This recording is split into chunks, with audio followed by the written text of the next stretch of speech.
Jerry Muskrat's heading back towards Lake Ontario, fresh from a visit to Battlefield House Museum. And a battlefield victory? It was a reenactment, Jerry. A steam room, just what a soldier needs to wind down. You're not a soldier, and this isn't a spa.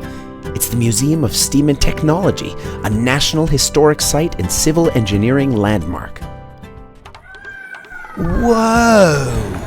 These two steam engines are the only ones of their kind still standing in North America.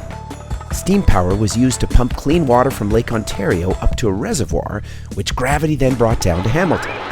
This pump house supplied water to the city for 51 years, from 1859 to 1910. Ready for some steam travel? All right! Back in the 1850s, Hamilton was at the heart of the Canadian Industrial Revolution, bursting with new factories, new jobs, and new people. But growth came at a cost. The city's water supply was contaminated with industrial, household, and human waste. Ugh, people, your waterways are not toilets. Yep. Cholera, a terrible infectious disease, began to spread, wiping out entire families. So the city of Hamilton took action.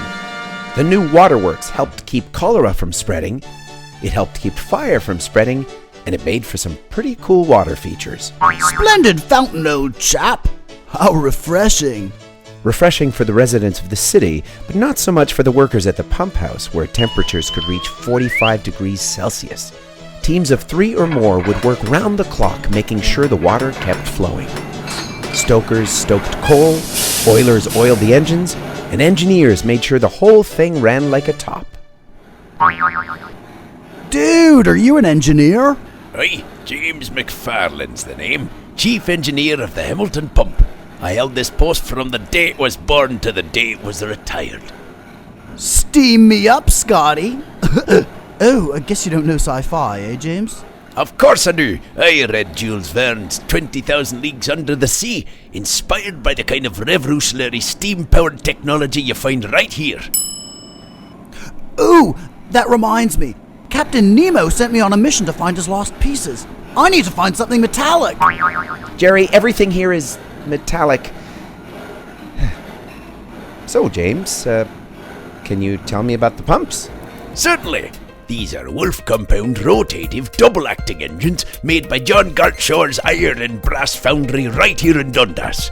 They were chosen by Thomas Coltrane Kiefer, who was the chief engineer while it was being built and designed the whole system. Coal stored in the woodshed is used to boil water and create steam in the boiler house, which is then directed into the cylinders in the engine house. It pushes the pistons up and down, making the walking beam go up and down, making the pump rod on the other end go up and down in the opposite direction. This draws water into the pump and forces it out under pressure through a pipe to the reservoir. There it is! Yoink! Ach, you wee devil, that's my belt buckle! Gotta run, engineer dude. I'm on a mission. But don't you want to hear what the pump says? What does the pump say? Ring ding ding ding ding ding. Pow pow pow pow pow pow pow. Huddy huddy hud huddy huddy ho.